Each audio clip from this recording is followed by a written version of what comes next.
gentlemen. This is such a treat. This has been the treat that I've been looking forward to for the last 3 days. A really exciting conversation about serial entrepreneurs, hugely successful entrepreneurs, bringing new ideas to market. And I think it'd be helpful if you just walk us through what the idea is. Wonder is an app, it's food, it's delivery, it's tech. Explain it. Yeah, it's the first and only fully vertically integrated food delivery platform where we own all the restaurants on the platform. We cook all the food. We have a brick and mortar. We have an app. Customers order direct with us, and we do the delivery fully vertically, and we built all the technology. So the hard part was, how do you cook 30 unique restaurants across every cuisine type, everything from a high-end steakhouse down to burgers and barbecue and everything in between. How do you cook 30 unique restaurants and almost 600 unique meals out of a 300 square meter kitchen with only 2 pieces of electric cooking equipment, no chefs, no hoods, no gas, no stoves? I mean, it doesn't sound like a great idea. How do you do that? That's the key. How do you do that? And explain why this is a better idea than having a dark kitchen.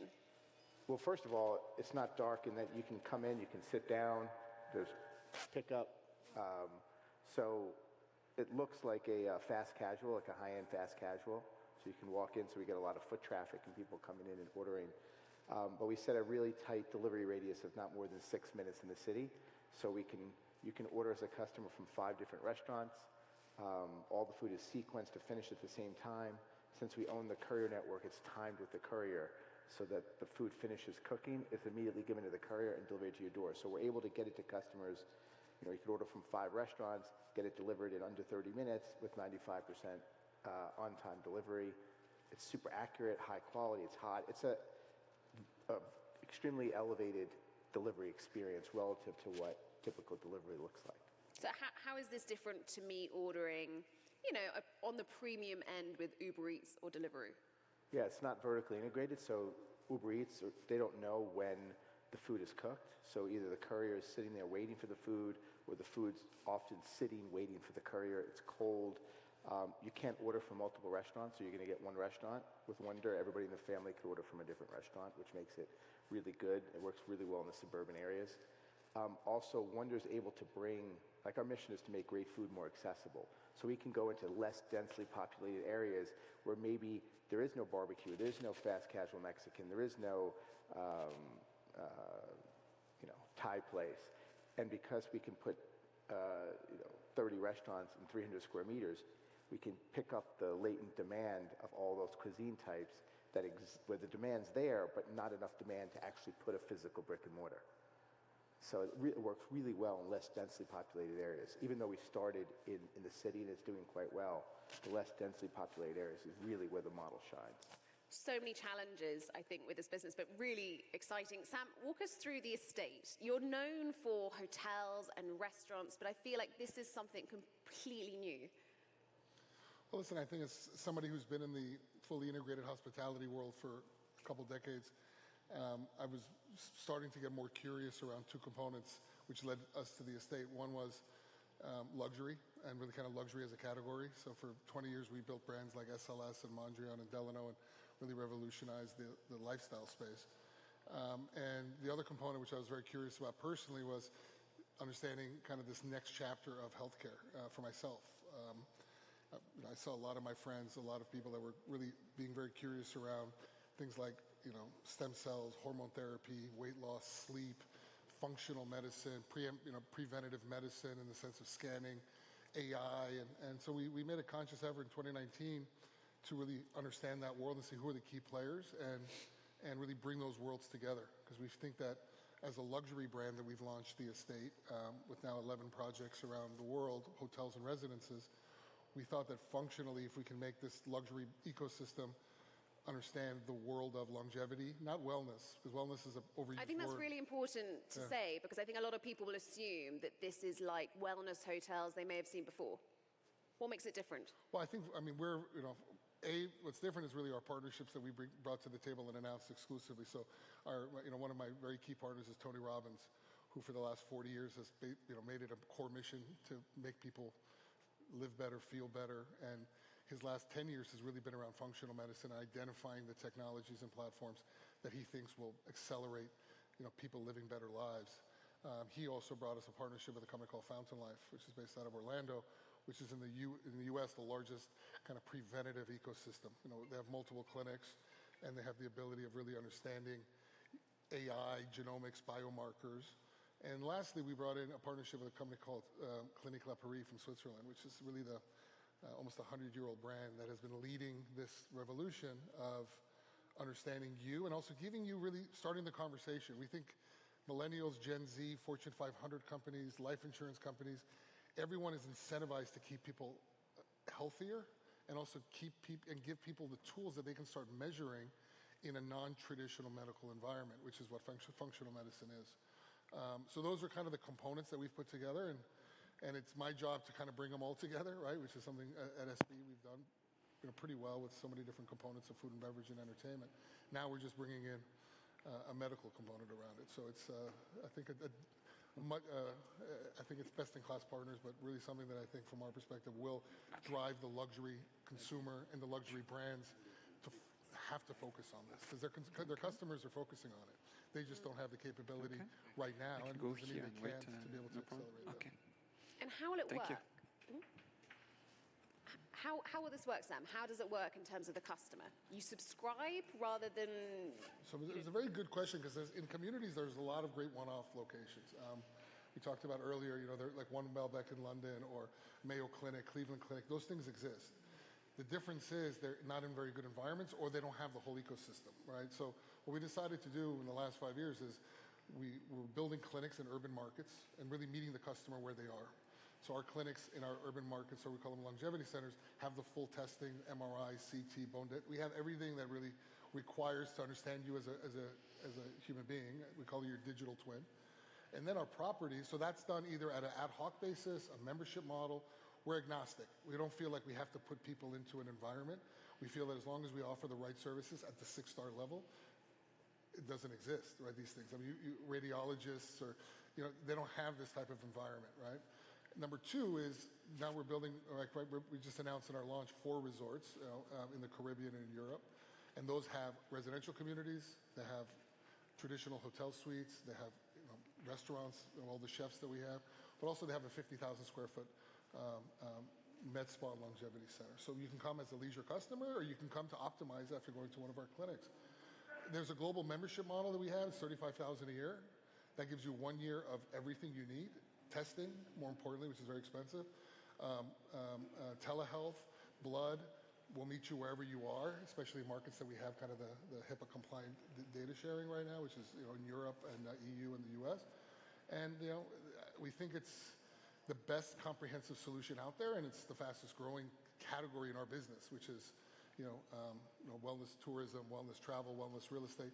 This year it's 6.6 trillion when you look at kind of the whole components of supplements and cosmetics and wearables. So it's a pretty big model. What was it for both of you about the industries you've chosen to launch a new product in? What was it that you felt didn't work? Why are you trying to disrupt it? I mean, I'll take that first, but in my case, it was just using food delivery and just experiencing cold food, bad customer service, long wait times, unpredictable delivery. But yet it was exploding. So people around the world are paying a premium for convenience like they never did before. Even fees and sort of restaurants marking up the price, people don't care. They're still willing to pay for it. They'll buy a Starbucks coffee and it comes to like $15 by the time it's delivered to your door, and people don't care. And I saw, the market caps of some of these companies like DoorDash now at $60 billion all over the world, and just felt like this was the early days of e-commerce. This felt like the early days where you start out with brokers like eBay. There was a time, and I've been in e-commerce a long time, where people were saying, no, eBay's the winner, not Amazon. eBay is capital light. Amazon's investing too much in infrastructure. It's too capital intensive. eBay's the winner. And I feel like we're in that same stage, like 15 years later, where we started with brokers, marketplace sellers, back and forth, and Wonder is the only real first-party entrant into the market where we are spending the CapEx, we're putting stakes in the ground, we've done the R&D, we've invested over $1 billion in the infrastructure to be able to do this, and now as a result, we've got margins that are 5 times what a delivery player would have, and we're ready to scale. So like that's sort of the thesis. What inspired you, Sam? I think two things inspired me. One was kind of where I was in my health process about 4 or 5 years ago. I was traveling the world with 9 offices, building our business, and I couldn't walk. My knees were shot. I gained a lot of weight. My sleep wasn't right. My hormone therapy was all over the place. And so that was kind of the root cause of what I was trying to figure out. And I'm not there yet, but I can tell you today, I'm probably the most aware of my health today than ever before. Every major KPI. Yeah, sure. I mean, wealth doesn't necessarily drive to weight or BMIs or whatever the components. But 4 years ago, I just go to my doctor once a year, and he'd tell me, you got to lose weight, you got to stop drinking. And you'd be like, yeah. Khalas habibi, and then as they say, and you go. But there was nothing to be able to really. There was no debate. You're as good as your general practitioner, right? You're as good as the person that you're going to, who you trust with, and that person's journey, right? I mean, it's notable that there is no kind of for a good idea in healthcare to go from an idea to execution in a traditional sense is 15 years, right? So how can you usurp that? How can you accelerate that? And at the same time, selling a company that I was selling, and then really focusing around luxury, those two worlds just collided, in my idea of understanding that new environment, both residential, hospitality, and clinics, and and we have an underlining mission too of really bringing this predictive and preventative medicine to the masses. So Tony and I, through his foundation and our estate foundation, we want to start giving away, for every 5 screens we do, we want to give away 1.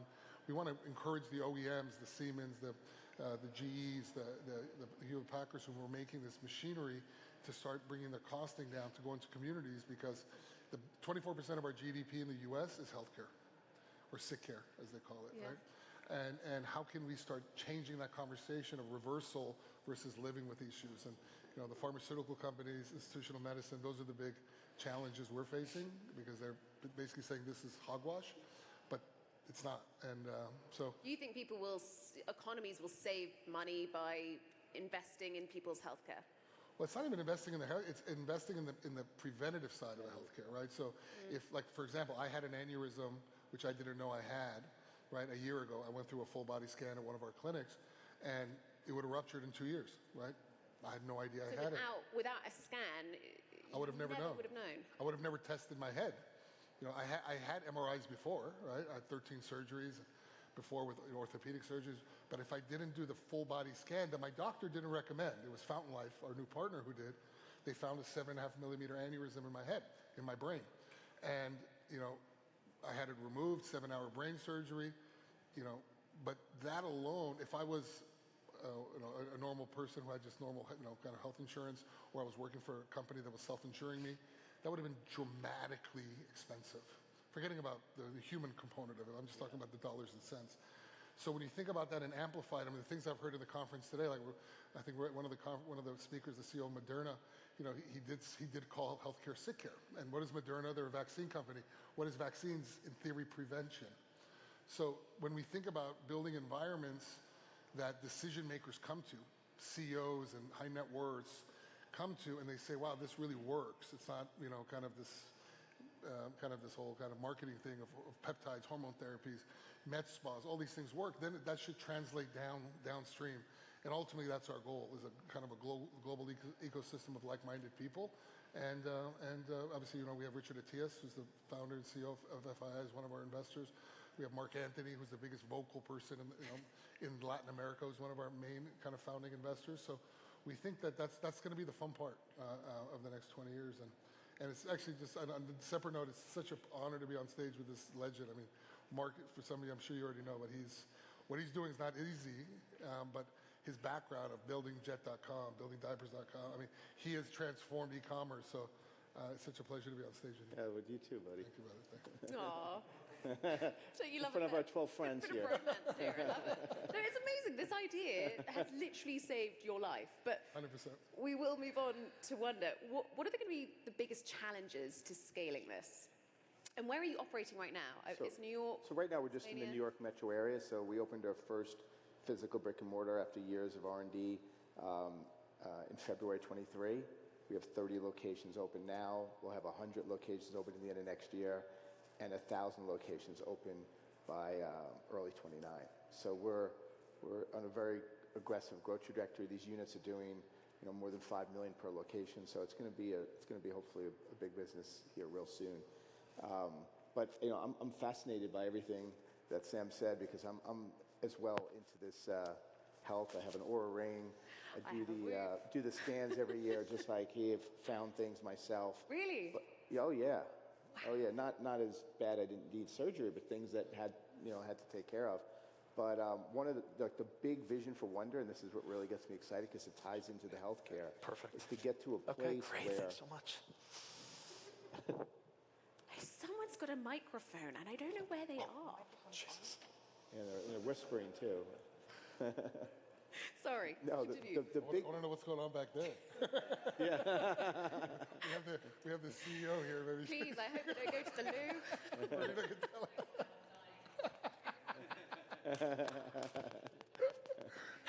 Sorry, Wonder.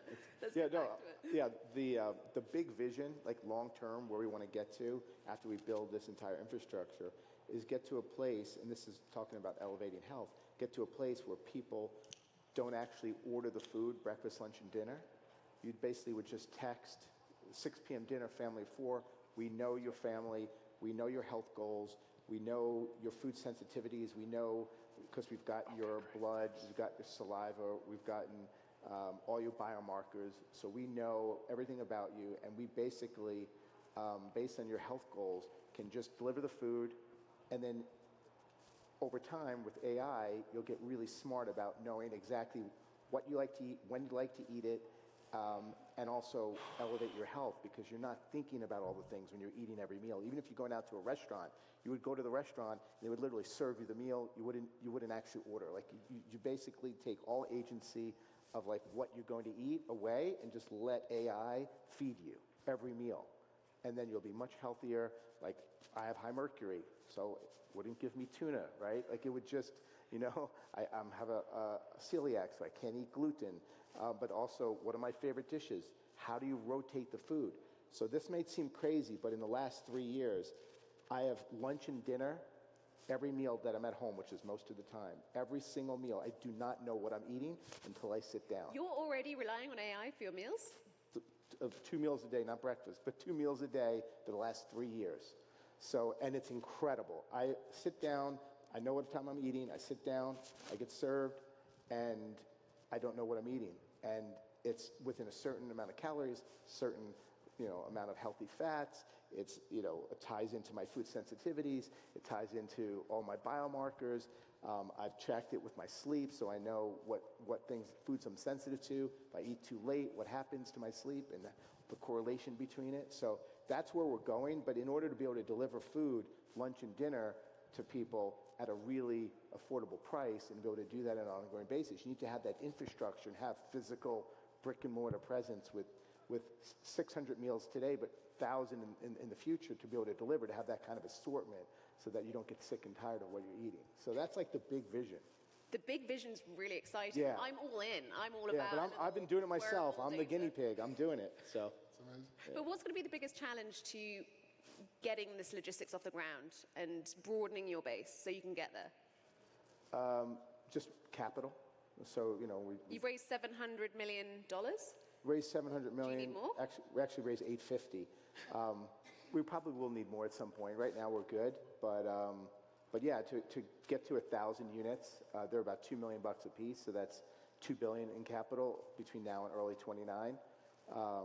But yeah, then we're at 1,000 locations. We're still only in the Northeast and into the Southeast of the U.S. Then we have the rest of the country. So the country can support about 15,000 locations, Wonder locations. So we're going to need capital. I mean, the units are profitable now. They're generating about 20% profit margin. So some of that cash flow is to build new units, but they're still, at the pace we're growing, we'll need probably more capital in the future. Yeah. As I've been working on, for CNN, longevity technology, which is a topic I'm genuinely obsessed with right now, what's really shocked me is how complex the space is. There's so much that's not regulated. There's so much that's really exciting, novel, and new, but maybe doesn't have the clinical trial data behind it. How are you going to figure out what to have on the science tech side? And will you have to constantly sort of evolve it? Well, I think I'll answer your second question first. 100% you have to constantly know that technology is growing at such a clip that what we're doing today in 12 months and 24 months is going to be different, right? Just because of, I mean, ultimately, from what our chief medical officer and our partnership with Fountain Life have really kind of proven to us is that ultimately you're going to be dealing with your doctor at home, right, through telehealth, a lot of it. I mean, you can see it here in Saudi Arabia, you see it in markets that are very advanced. You know, you're part of a telehealth network. And you kind of can communicate with them with the phone or your gadget, giving them a lot of the components of what your KPIs are. But I think to our question, how we do it is we partnered with the best groups that their core mission is to create the best programming or the best, we call it service lines. Our main focus at the end of the day, MRI, CT, bone density, blood, and kind of cognitive tests, doing it all at one time, every year. That is something that 95% of people don't do, right? So once you can start there and you can understand, just that alone will change people's lives.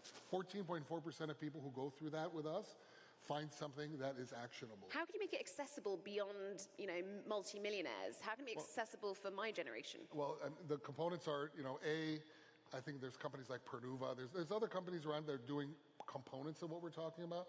From our perspective, there is a cost, and we're talking to all the OEMs about bringing that cost down. We're talking to the life insurance companies about subsidizing that cost.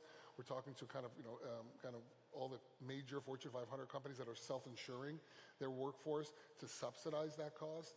And ultimately, the cost will come down. Just like cell phones came down over 30 years, it's going to come down. But it's like if you have enough, as he talks about, brick and mortar and scale to capture that, right? Our resorts and our residential communities that we're building right now and our clinics, they're intended to be part of an ecosystem where it takes the anxiety away from people saying, I have to go to my doctor once a month. I have to go to Clinique La Paris or Lanzarote or Shaw and kind of starve myself for a week, which we know doesn't work. Trust me. I've done it many times. And, the next day on the way to the airport, you're stopping off McDonald's.